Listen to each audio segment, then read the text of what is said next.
ಸರ್ಕಾರಕ್ಕಿಂತ ದೊಡ್ಡದು ಪಕ್ಷನೇ ಬಹಳ ಮುಖ್ಯ ಅನ್ನೋದನ್ನು ಒಂದು ಸಂದೇಶವನ್ನು ನಮ್ಮನ್ನು ಕುಂಡಿಸ್ಕೊಂಡು ಎಲ್ಲ ನೇರವಾಗಿ ಅವರೇ ಜಿಲ್ಲಾಧ್ಯಕ್ಷಗಳಿಗೆ ಯಾರು ಕರೆಸಬೇಕು ಅಂತ ಪ್ರತಿ ರಾಜ್ಯದಲ್ಲೂ ಕೂಡ ಅವರು ಚರ್ಚೆ ಮಾಡಿದ್ದಾರೆ.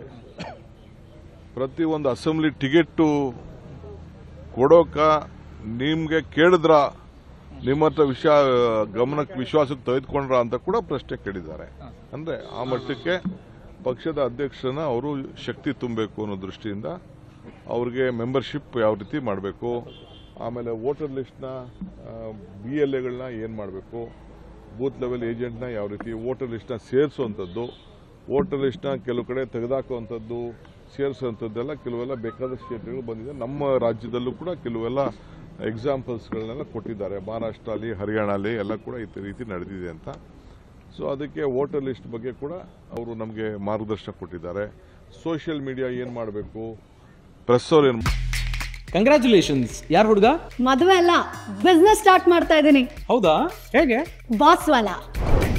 Boss Vala, B the boss ಮಾಡಬೇಕು. ಆಮೇಲೆ ಪಕ್ಷಕ್ಕೆ ಕಾರ್ಯಕರ್ತರು ಯಾವ ರೀತಿ ದೇಣಿಗೆಗಳನ್ನ ಕೊಡಬೇಕು ಅದಕ್ಕೊಂದು ಆ್ಯಪ್ ರೆಡಿ ಮಾಡಿದ್ದಾರೆ. ಸೊ ಜಿಲ್ಲಾ ಕಾಂಗ್ರೆಸ್ ಅಧ್ಯಕ್ಷರಿಗೆ ಯಾವ ರೀತಿ ಅವ್ರ ಅಕೌಂಟ್ಗೆ ₹100 ಕೊಡೋದು ಇರ್ಬೋದು, ₹200 ಕೊಡ್ಬೋದು, ₹500 ಕೊಡ್ಬೋದು.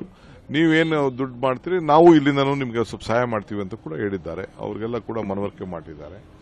ಮುಂದಕ್ಕೆ ಅವ್ರಿಗೆ ಯಾವ ರೀತಿ ಶಕ್ತಿ ಕೊಡಬೇಕು ಜಿಲ್ಲಾ ಕಾಂಗ್ರೆಸ್ ಅಧ್ಯಕ್ಷಗಳಿಗೆ ಅಂತೇಳಿ ನಮ್ಮ ಇದರಲ್ಲಿ ಗುಜರಾತಲ್ಲಿ ಒಂದು ತೀರ್ಮಾನ ಮಾಡ್ತಾರೆ. ವರ್ಕಿಂಗ್ ಕಮಿಟಿ ಮೀಟಿಂಗ್ ಇದೆ. ಇವ್ರ ಅಭಿಪ್ರಾಯ ಎಲ್ಲ ತಗೊಂಡಿದ್ದಾರೆ, ಎಲ್ಲರದ್ದು ಅಭಿಪ್ರಾಯ. ಅದಾದಮೇಲೆ ಅಲ್ಲಿ ಅವರು ಘೋಷಣೆ ಮಾಡ್ತಾರೆ DCC ಅಧ್ಯಕ್ಷರು ಏನು ಅನ್ನೋದನ್ನ.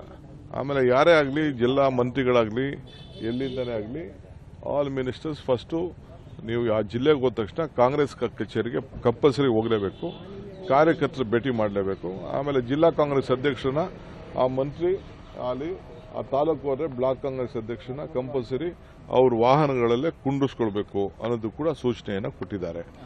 ಸೊ ಇದೆಲ್ಲ ಕೂತ್ಕೊಂಡು ನಾನು ಈಗಾಗಲೇ ಚರ್ಚೆ ಮಾಡಿದ್ದೇನೆ, ಅವ್ರಿಗೆಲ್ಲ ತಿಳಿಸಿದ್ದೇನೆ, ಅವ್ರಿಗೆಲ್ಲ ಧೈರ್ಯ ತುಂಬಿದ್ದೇನೆ. ನೀವು ಪಕ್ಷ ಅವ್ರು ಹೇಳಿದ್ದಾರೆ, ನಿಮಗೆ ಯಾರ ಮೇಲೂ ನೀವೇನು ಡಿಪೆಂಡ್ ಆಗೋದು ಬೇಕಾಗಿಲ್ಲ, ನಾವೇ ನಿಮ್ಗೆ ರಕ್ಷಣೆ ಮಾಡ್ತೀವಿ ಅಂತ ಕೂಡ ನಿನ್ನೆ ವೇಣುಗೋಪಾಲ್ ಅವರು ಸುದೀರ್ಘವಾಗಿ ಹೇಳಿದ್ದಾರೆ. ಕೆಲವರೆಲ್ಲ ಅವ್ರ ಪ್ರಾಬ್ಲಮ್ಸ್ನೆಲ್ಲ ಅವರು ಹೇಳ್ಕೊಂಡಿದ್ದಾರೆ. ಅವ್ರು ಯಾರೇನು ಹೇಳ್ಕೊಂಡ್ರು ಅಂತ ನಾನು ಅದೆಲ್ಲ ಹೇಳಕ್ ಹೋಗಲ್ಲ. ಸೊ ನಾನು ಅವ್ರ ಪರವಾಗಿದ್ದೇನೆ.